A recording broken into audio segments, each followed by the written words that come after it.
Welcome, Stream Team. This is Bitstream coming to you today. And I wanted to talk to everybody just a little bit about the tax cuts that were just passed and how that affects cryptocurrency in general, and also just my general thoughts on cryptocurrency as a whole and its future,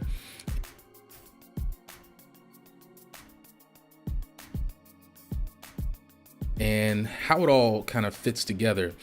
And I wanted to take it back to, a few basic concepts that I think we need to understand when we're evaluating what to do with our cryptocurrency, Bitcoin in the future and everything, and just tie a couple of things together and connect some dots. Now, the only thing that I can really see, and I don't fully understand yet myself and how it's going to affect, is that there's no limit to how many currencies can be created. So while each currency itself has a hard limit on it, there's no limit to how many different currencies can be created. So example, Bitcoin, 21 million Bitcoin is all they'll ever be. But then you've got the Litecoins, and then you've got the Bitcoin Cashes and the Bitcoin Gods, and then the Ethereums, and then all of these. If you go to Coin Market Cap, there's pages and pages of coins. I don't know what that's going to mean, but I do know all of those coins aren't going to succeed because they have to be accepted by the user base that uses them, and they have to have some kind of utility. So right now I kind of feel like Bitcoin is here to stay because it's got such a head start.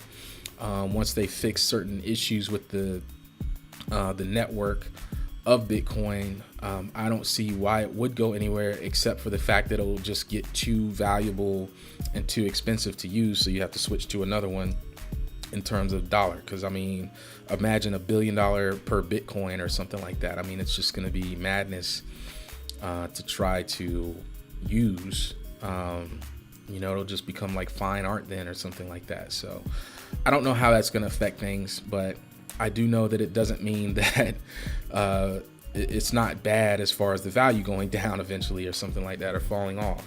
For the value of a cryptocurrency to fall, it's got to fall out of favor with people. People just have to walk away from it. There's no systematic mechanism for it to devalue as long as things stay normal. So maybe like if a meteor hits or something like that, or they find a way to undermine the security of it or something like that, which that might not even do it because the security of fiat currency is already totally undermined, and we still accept that. Basically everybody would just have to decide they no longer wish to transact with that currency. Therefore, it has no more value. And unless you see that happen, and I don't really see a mechanism for it to not be valuable, or maybe all the miners would have to decide not to mine it. Therefore, you couldn't do any transactions with it anymore because there'd be nobody to confirm the transaction. And if you see a way, headwinds for it systematically that it can fail, let me know. Because like I said, I'm not an expert in that area, but I just don't see it. As the value of crypto, as the value of the dollar falls around the crypto over time, all else being equal, again, the crypto is going to rise against the dollar. This brings me to a interesting set of numbers here that I'll get to in a second. But we're still in the early phases of crypto. So this is like has been said on other channels, this is still like the 1991 of the internet. We're still having Tandy computers. I showed my girl a floppy disk the other day and she didn't recognize it. So we're still in floppy disk phase. There is no USB. We're still on America Online with 56K modems here in terms of crypto. All of crypto, the entire market cap of all crypto right now is only worth $200 billion, less than $200 billion. It's like $180 billion or something like that. That means Bill Gates and Jeff Bezos together could buy all the coins that exist in the world today, all of them. So I want to show you over here, comparing the market caps of certain assets, right? So each A full square represents about $100 billion. So you can see silver, the world silver is worth about $17 billion at the total. And that's the only asset that they have listed here that's worth less than all of cryptocurrency, right? So here's your crypto. The gold one is Bitcoin. And then you have all the rest, and you got Ethereum at number 2 down here, right? Look at the companies. Look at the biggest companies in the world, right? So all of them, Berkshire Hathaway, Microsoft, all of them could eat cryptocurrency for breakfast as far as market cap. Look at the richest people in the world, the 50 richest people. Look over here at Gates and Bezos. Add them together, they could eat all of cryptocurrency if they wanted to. California, the state of California, $2.9 trillion GDP. Swallows cryptocurrency. The Fed's balance sheet, $3.5 trillion, just added during QE since 2008. Could eat cryptocurrency as a crumb. All of the banknotes, all of the coins in the world, 7.6 trillion, and that's paper money. All of the gold in the world, right here, $7.7 trillion. The stock market, you can see how big the stock markets are. How big the stock markets are, right? Massive, massive, massive, massive markets. 7.3 trillion. The actual global money supply, how much money there is in the world. Okay. I believe this is the paper money and then actual money, which is on the balance sheets of all these places, fractional reserve, blah, blah, blah, non-physical money. Crazy, crazy amounts of money. Global debt. Remember I said that there's always going to be more debt than money? Here you go. Right here. Developed markets, emerging markets.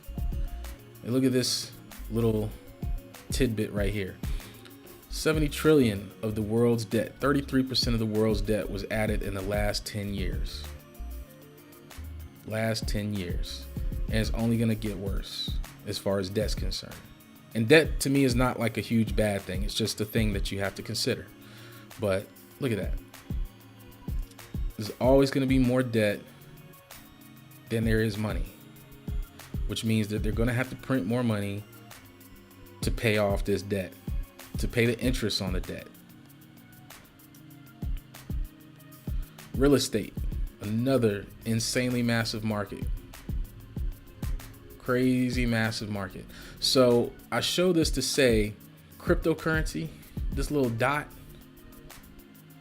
the amount of growth is mind-boggling even to me, even though I looked at this before I even started recording this video. I mean, imagine just a hair's fraction, just a couple of those squares decide, you know what? I like cryptocurrency, investing in cryptocurrency better than I like investing in stocks. Just a little corner, little slice. Even just one square decides to go Bitcoin versus stock market.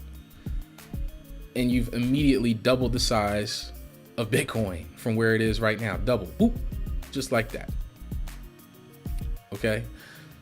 The road ahead of it, if it continues its trend of adoption, if we continue to improve it, I mean, the potential is just crazy. And it doesn't have to replace money. It can just be another asset class. And the growth is just crazy.